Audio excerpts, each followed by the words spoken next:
মুখ্যমন্ত্রীর স্বপ্নের প্রকল্পগুলির মধ্যে অন্যতম হল পথের সাথী। এই প্রকল্পের বাস্তবায়ন হয় 2020 সালের আগে। দক্ষিণ দিনাজপুর জেলায় 3টি পথের সাথী তৈরি করা হয়। এর মধ্যে পতিরাম ও হিলির পথের সাথীর অস্তিত্ব কোনো রকমে টিকিয়ে রাখা গেলেও তপনের পথের সাথী কার্যত ভুতুড়ে বাড়িতে পরিণত হয়েছে। পথের সাথীর বাইরের দেওয়াল আগাছায় পরিপূর্ণ, খুলে পড়ছে প্লাস্টার। স্থানীয় বাসিন্দারা বলছেন, শেষবার কবে এই পথের সাথী খোলা হয়েছিল তা তাদের মনেই নেই। চালু হলে ভালো হবে। চালু হলে ভালো হবে। এই যে দীর্ঘদিন ধরে এরকম অবস্থা পড়ে আছে, এই বিষয়টা কাউ জানানো হয়েছে? জানে বিষয়টা আপনার এলাকার? পঞ্চায়েত জানে বা পঞ্চায়েত সমিতি জানে? জানে হয়তো, গুরুত্ব নেই হয়তো। করোনার সময় কিছুদিনের জন্যই পথের সাথী রোগীদের কোয়ারেন্টাইন সেন্টার হিসেবে ব্যবহার করা হয়েছিল।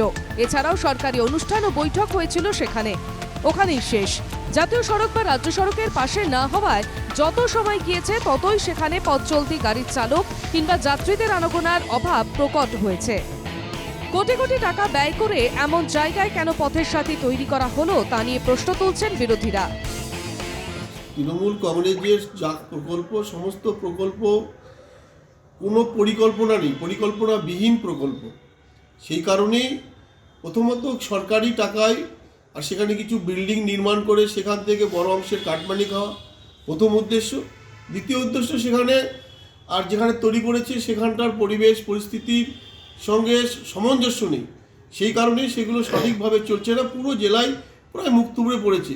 আর যেখানে প্রয়োজন আছে সেখানে করা হয়নি। সাথীগুলো চালানোর ক্ষেত্রে যেমন স্বনির্ভর গোষ্ঠীর উপর জোর দেওয়া হয়েছে। ইতিমধ্যেই এই জেলায় আর যে কটা আছে তারা স্বনির্ভর গোষ্ঠী চালাচ্ছে। তপনটা স্বনির্ভর গোষ্ঠী চালাতো, কিন্তু মাঝে তারা কাজটাকে তাদের মনে হয়েছে প্রফিটেবল হচ্ছে না বলে হয়তো তারা সরে গিয়েছিল।